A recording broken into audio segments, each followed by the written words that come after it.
কেন করছো?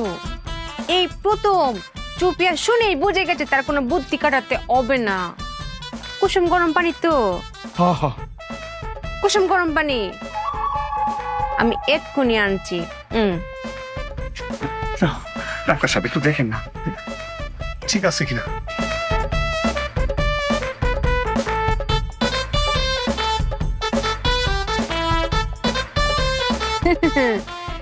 জীবনে এই প্রথম কোনো বুদ্ধি না খাটিয়ে কথা বুঝে ফেলেছি।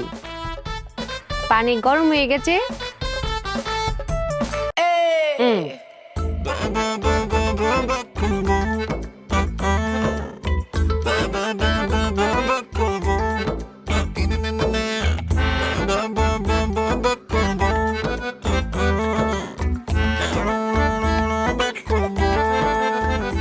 ডাক্তার সাহেব একটু ভালো করে দেখেন না, কুসুম গরম পানির গামছাটা নিয়ে আসলে আপনি নিজের হাতে আমার আম্মার শরীরে মুছে দিবেন।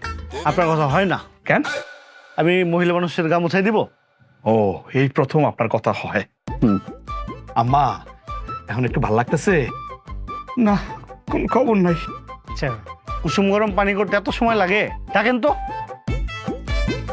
সুফিয়া, এই সুফিয়া। আয় স্বামী। কি যে তাড়াহুড়ো করে, বুদ্ধি না খাটিয়ে বুদ্ধি দেখি যে কিটা খাবে, আজকে চমক লাগিয়ে দেব না। আরে এতক্ষণ সময় লাগে কুসুম গরম পানি নিয়ে আসতে, তাড়াতাড়ি আয়ো। আয়। এই যে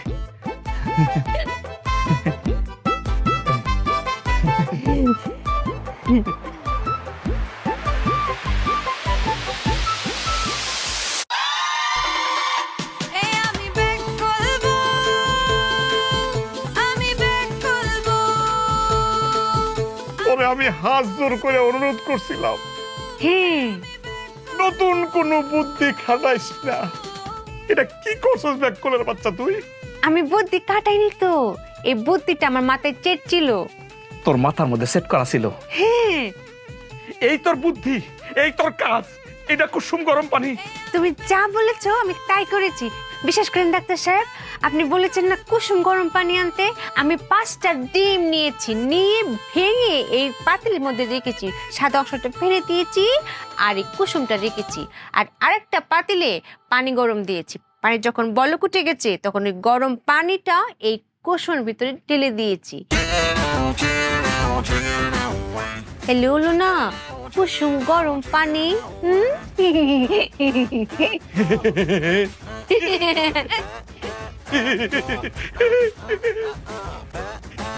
না লাগে।